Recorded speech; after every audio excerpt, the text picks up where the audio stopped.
Kwa majina naitwa Josa Mush na karibu katika channel yetu ya Safety in Swahili. Na siku ya leo tutaenda kujifunza kitu kingine ambacho tuna kuangalia the basics of health and safety.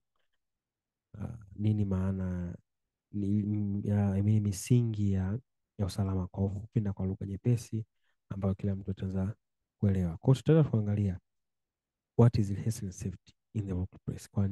Ni nini maana ya usalama, afya na usalama katika eneo la kazi. Sasa kwa haraka haraka, the health and safety in the workplace, is all about preventing harm to employees and visitors. Usalama na afya mahali pa kazi ni uh, it is all about preventing harm to employee. Ni namna ile ya kuweza kupunguza au kuondoa au kuzuia kabisa madhara kwa wafanyakazi na visitors na wale wageni, sawa. Ni namna ya kuhakikisha kwamba maeneo yetu ya kazi au eneo la kazi linakuwa salama kwa wafanyakazi na wageni kwa ajili ya kufanya kazi, kwa kuhakikisha kwamba kazi zote ambazo zinafanyika katika ile eneo zinafanyika kwa usalama, sawa. So it's all about preventing harm to employee and visitors. It is about creating a safe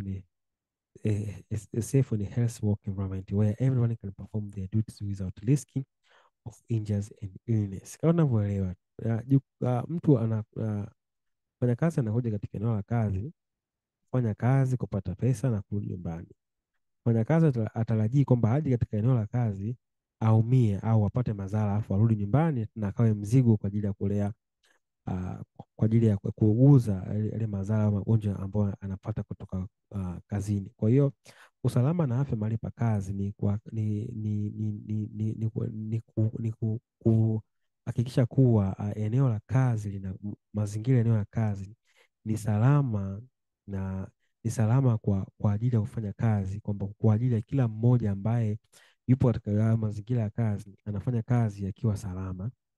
Maanake kuwa salama, maanake zile riski au hatari zote ambazo zipo katika zile ambazo zinatokana na hazard ambazo zipo katika eneo la kazi zinakuwa katika low level au zinakuwa hazipo kabisa au zinakuwa eliminated kabisa.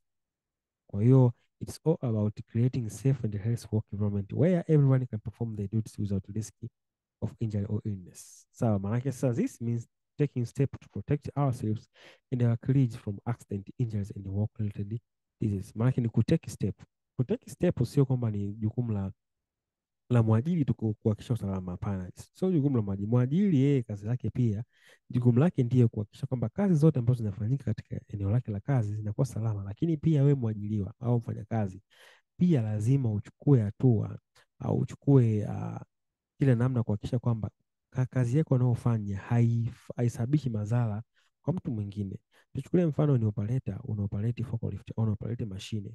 Usipo operate mashine, ukioperate mashine kwa kutozingatia usalama, maana yake ile mashine inaweza kusababishia madhara wewe mwenyewe au pia ikamsababishia madhara mfanyakazi mwenzako. Mfano umepewa mashine labda ni forklift mashine uendeshe, lakini hauzingatii usalama, unakimbia, unazidisha spidi, mwisho wa siku ni rahisi kuangusha mzigo ambao aidha unaweza ukamwangukia mtu mwingine au kutokana na spidi zako au kutokana na uchovu ukasababisha ukamgonga mtu mwingine, ukamgonga mfanyakazi mwingine au mtembea kwa miguu.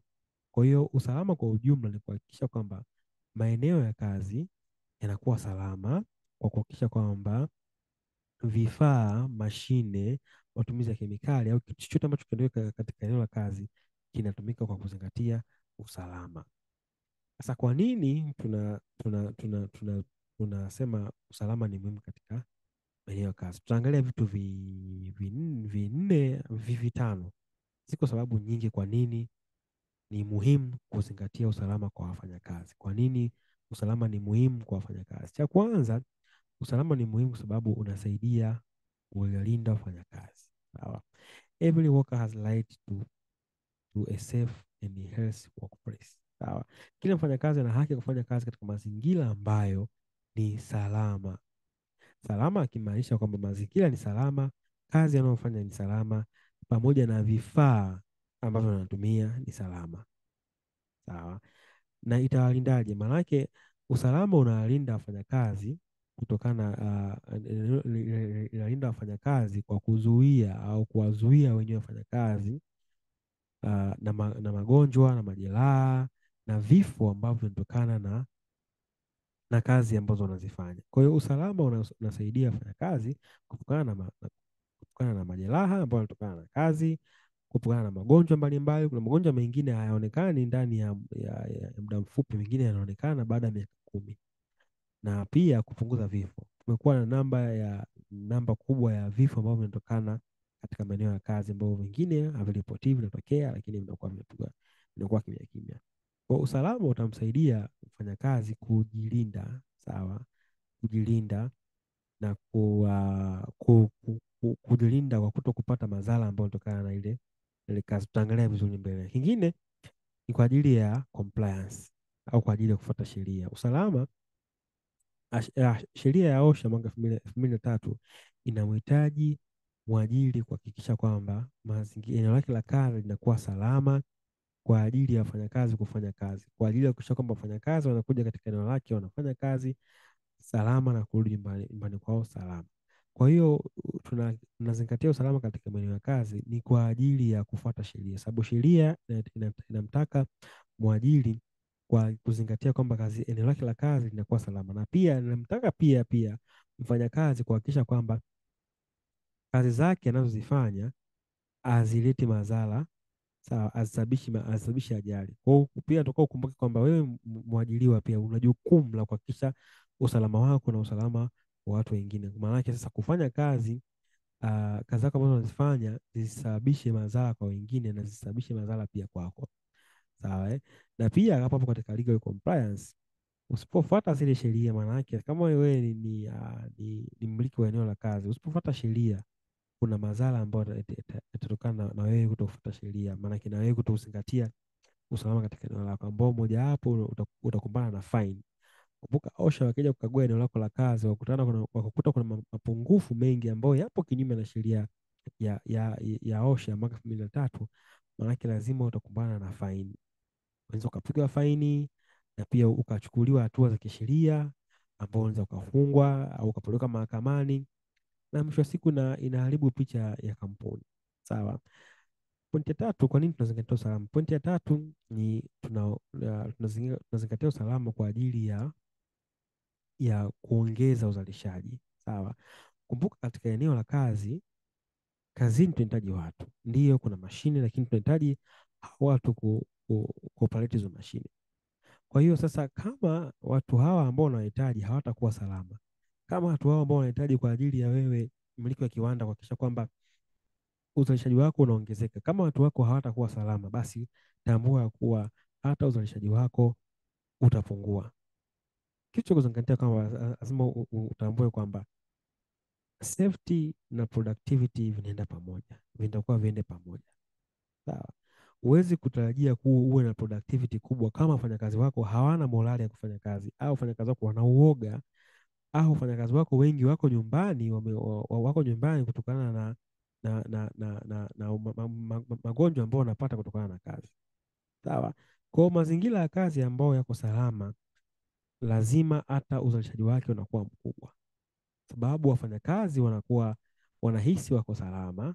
Kwa kama mfanyakazi akijihisi kwamba niko salama kwa sababu kampuni inazingatia usalama wangu, maana yake mwenyewe atahisi kwamba yuko salama, na atakuwa atajitahidi na kujituma katika kazi, na maana akijitahidi na kujituma katika kazi, mwisho wa siku inapelekea uzalishaji unakuwa mkubwa.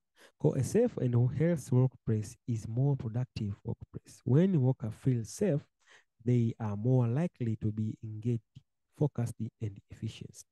Kitu cha nne cha muhimu sana pia, ukizingatia usalama maana katika eneo lako la kazi, itapunguza gharama ambazo zinatokana na ajali. Ikitokea ajali, kuna gharama nyingi sana zinatokea, kuna kosti nyingi, kuna zingine zinaonekana kwa macho, zingine hazionekani kwa macho, na kuna zingine kama eneo lako la kazi liko na bima inaweza ikakava, lakini kuna zingine bima haiwezi kukava. Kwa sasa unapozingatia usalama katika eneo lako la kazi, maana yake utapunguza ajali. Sasa ukipunguza ajali, maana yake utapunguza kosti ambazo zinatokana na ajali katika eneo lako la kazi. Sawa. Kwa sasa kuna kosti nyingi, kuna kosti lost work time. Unapotokea ajali, maanake muda lazima utapoteza muda, unaweza ukapoteza muda mwingi wa kufanya uchunguzi, muda mwingi wa kudili na yule mtu aliyepata madhara kwa hiyo ajali. Kwa utakuta badala ya kupambana kuongeza uzalishaji, unapambana sasa kwa ajili ya ku, ku, ku, ku, ku, utapambana kuendelea kufanya uchunguzi wa hiyo ajali imetokea. Sawa, inapotokea ajali kama imehusisha mtu kuumia, kuvunjika au whatever, maana kuna gharama pia za kumpeleka hospitali, kuna gharama za kuhakikisha kwamba anatibiwa, sababu pia ni jukumu lako mwajiri kumtibu mfanyakazi ambaye ameumia katika eneo lako la kazi. Sawa, na kuna baadhi ya vitu vingine, kuna baadhi ya compensation issue kama hizo. Kwa hiyo kuna gharama nyingi sana ambazo zinatokea ambazo kama utazingatia usalama, maana yake utaziepuka, na hizo gharama ambazo utaziepuka zitasaidia kuongeza uzalishaji katika biashara yako au katika eneo lako la kazi. Cha mwisho, ina boost morale. Kama nilivyosema, tunahitaji wafanyakazi kufanya kazi kwa ajili ya kuongeza uzalishaji. Mfano kama serikali inahitaji wafanyakazi au inahitaji watu kwa ajili ya kulipa kodi, kwa ajili ya serikali kuendesha miradi yake, kwa ajili ya serikali kwa ajili ya serikali kujiendesha. Kwa hiyo sasa kazini tunahitaji watu. Sasa hawa watu kama hawana morale kutokana na usalama wao ni mdogo, hawezi kufanya kazi. Lakini kama eneo la kazi ambao wanazingatia, au sehemu ya kazi ambao wanazingatia usalama, ukiangalia hata wafanyakazi wake wana morale ya kufanya kazi, kwa sababu wafanyakazi wanajiona kama wamethaminiwa, kwamba kampuni inawathamini wao sababu inazingatia usalama. Kwa kama wakisi wanathaminiwa kwa sababu kampuni inazingatia usalama, hata morali yao ya kufanya kazi itakuwa kubwa. Kwa hizi ni pointi 5 tu za muhimu, zipo nyingi kwa nini tuzingatie usalama, kwa sababu inalinda wafanyakazi, unahakikisha kwamba unakuwa na comply na sheria ya OSHA ya Tanzania, inaongeza uzalishaji, sawa, inapunguza gharama ambazo zinatokana na ajali, na pia inaongeza morali ambayo inapelekea uzalishaji kuwa mkubwa.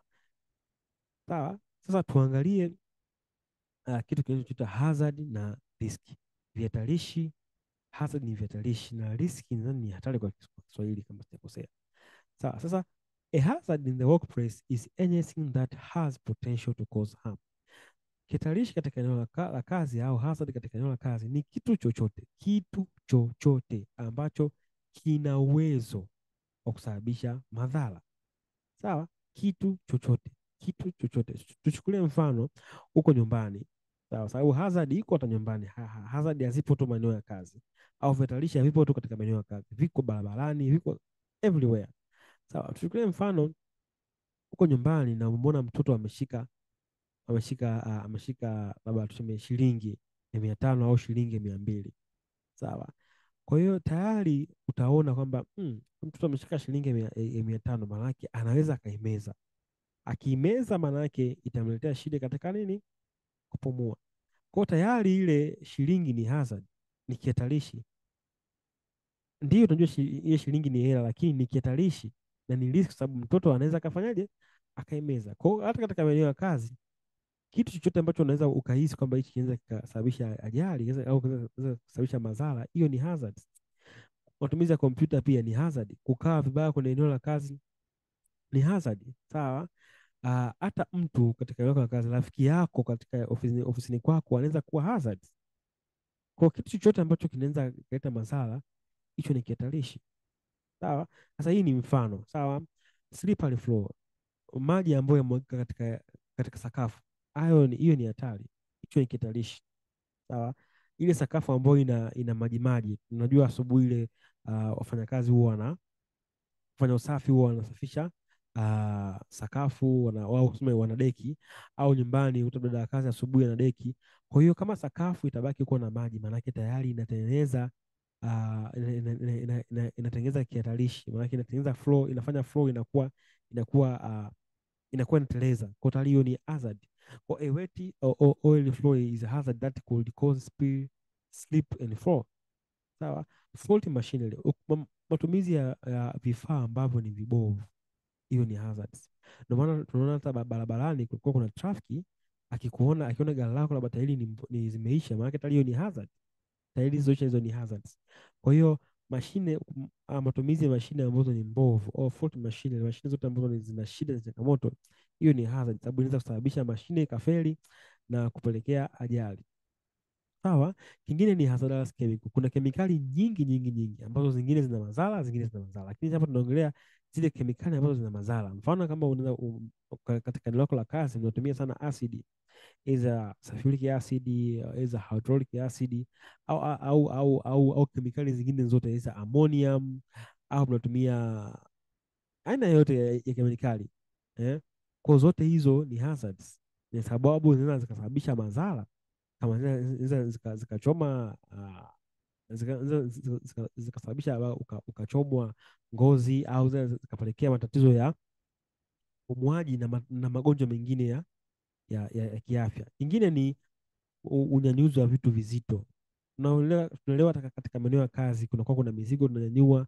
Kwa unapokuwa unanyanyua mizigo, hutozingatia zile sheria au zile principle, I mean principles za kunyanyua mizigo mizito, inaweza kupelekea madhara. Kingine mfano wa hazard ni noise. Sawa. Kelele pia ni moja ya hazard, ni kihatarishi. Sababu kelele ni kihatarishi, sababu kinaweza ikapelekea wewe kukosa uwezo wa kusikia. Ndio maana watu ambao wamezoea kuvaa earphone kwa muda mrefu kwa sauti kubwa, inapelekea ni hazard, sababu inaweza ikapelekea wewe kupungua kwa uwezo wako wa kusikia au kutokusikia kabisa. Kwa hizi ni aina tu, ni baadhi ya vihatarishi. Hata kama kuna hii picha, huyu hapa, hii chini hapo kuna ni maji haya, tena ni maji au oiling, mtu ameteleza. Sababu hiyo hazard tayari, hazard ambayo ipo hapa ni hiyo slippery floor au maji katika floor, ambayo inaweza kupelekea hali ya utelezi na mtu kaanguka. Mwingine hapa unaona amepigwa shoti na umeme, sababu ameshika umeme ambao uko live, au ameshika nyaya ambayo iko live imempiga shoti. Mwingine hapa tunaona amekalika vile amechanwa na mashine hii hapa. Unaona hii ni rotating part ambayo haiko guarded. Kwa siku mtu amekatwa mkono na mashine. Kwa hizo ni baadhi ya hazard. Ziko hazard nyingi katika maeneo ya kazi, majumbani. Tunatumia gesi. Gesi ni hazard. Sawa, kwa sababu inaweza kusababisha kulipuka au inaweza kusababisha moto kama isipotumiwa vizuri. Magari pia ni hazard. Isipotumia vizuri unaweza ukapata ajali. Kwa kila kitu ambacho kimetuzunguka katika maeneo yetu ya kazi, katika majumbani, sehemu yoyote ni hazard, hasa pale kama kisipotumika katika namna sahihi. Sasa huwezi kuongelea hazard kama usipoongelea riski. Sawa. Huwezi kuongelea hazard kama usipoongelea riski. Sasa riski is a chance that someone will actually be harmed by hazard. Tumeona hazard kwamba maji yakiwa katika flow, maji yanamwagika ni hazard. Sasa riski yake pale ni nini? Pale riski maana yake ni kuanguka, sababu yale maji yanaweza kusababisha mtu akateleza akaanguka. Kwa pale riski ni ile kuanguka au ile kuteleza. Kwa sasa risk is a chance that someone will actually be harmed by hazard. The level of risk depend on the several factors. Sasa tumeona riski ni ile probability kwamba hazard ita cause harm, ambapo tumesoma probability. Tunaelewa kwamba risk is a probability that hazard could cause harm. Mfano mwingine kwamba mtu anafanya kazi za juu, labda tunajenga ghorofa la ghorofa 6, ghorofa 7, lakini umefanya kazi juu au unafanya kazi pembezoni mwa ghorofa. Kwa hiyo kufanya kazi za juu, ile ni hazards. Walking at height ni hazard. Kufanya kazi za juu ni hazard, lakini riski ni ile falling from height. Hiyo ndio riski. Sawa. Kwa sasa huwezi kuongelea riski kama utaongelea vitu viwili, likelihood na severity. Sababu riski huwa inapimwa na likelihood times severity, ndio unapata riski rating au risk level. Sasa likelihood is how likely how likely is it that someone will be exposed to the hazards and harmed. For example, tuchukulie mfano, regular cleaned spill has lower likelihood of causing spill than spill that is left unintended. Sawa. Kufanya kazi za juu ni riski, lakini likelihood yake itadepend na muda gani unafanya kazi za juu au kwa mara ngapi unafanya kazi kwa juu. Sawa. Mfano sasa, hapa ametoa mfano sawa. Mfano kama maji yanayomwagika chini, kama tutayazoa au kama not kuyazoa, kama tutayasafisha au tutayafuta, sawa, yatapunguza likelihood ya ile riski kutokea, yatapunguza uwezekano au na chance ya ile riski ya I mean riski ya kuanguka than a spill that is left unintended. Sawa, kwa chukulia mfano maji yamwagika chini, sawa, ukiyafuta kwa haraka, mfano kama maji kila siku yanamwagika, lakini tunayafuta kwa haraka, maanake likelihood au uwezekano wa mtu kuteleza utapungua. Lakini yale maji ambayo yanamwagika afu hayafutwi, inachukua muda kufutwa, maanake uwezekano wa mtu kuteleza itakuwa ni makubwa, kwa sababu ile hazard hajatolewa. Sawa, au ile hazard imekaa muda mrefu. Hiyo ndo likelihood, ni ile nafasi au chance au namna gani ile hazard inaweza ikasababisha madhara. Severity sasa hapa tunaongelea madhara yanayotokana na riski kwa haraka haraka. So, severity is how serious could the harm be. Sasa severity ina depend pia na likelihood. Sawa, a minor cut is low severity injury, while a fall from height could cause a serious or death. So severity is how serious could the harm be. Sawa. Kwa hiyo sasa tukielewa nini maana ya hazard, tukielewa nini maana ya riski, itakuwa ni rahisi kupunguza pia ajali. Ukuta katika maeneo ya kazi tunakuwa tunazungumza ndio safety, tunazungumza safety, lakini mtu haelewi nini maana ya safety. Ndio ni usalama, lakini haelewi nini maana ya hazard, haelewi nini maana ya riski. Lakini ukielewa nini maana ya hazard, ukielewa nini maana ya riski, itakuwa ni rahisi kupunguza ajali. Kwa hiyo kwa wepesi, kwa haraka haraka, nadhani tumekuwa tumeelewa nini maana ya usalama eneo la kazi, kwa nini tuna preach au kwa nini tunazungumza usalama ni muhimu katika maeneo ya kazi, na tumeweza kuangalia pia hazards, na hapa tumemalizia na riski. Kwa hiyo nadhani tumeelewa. Kama una maswali, kama una chochote cha kuongezea, unaweza ukaandika kwenye comment hapo. Kama unataka msaada zaidi, kama mtu ambaye labda unamaliza field ya safety, bado uelewe baadhi ya vitu, unaweza kunicheki kwa namba ya simu ambayo nitaacha hapa, au kama unataka elimu hii na baadhi ya elimu nyingi kufundishwa katika eneo lako la kazi, pia unaweza kunicheki kwa namba yangu ya simu ambayo naweza nikaacha hapo, na pia nitaacha email kwa changamoto yote eneo lako la kazi, labda kwa changamoto ya ajali, unataka ushauri namna gani ya kupunguza ajali katika eneo lako la kazi, na ushauri wowote wa kiusalama katika eneo lako la kazi, majumbani, whatever, unaweza ukanicheki katika namba yangu ya simu nitaacha hapo, na email yangu. So until next time.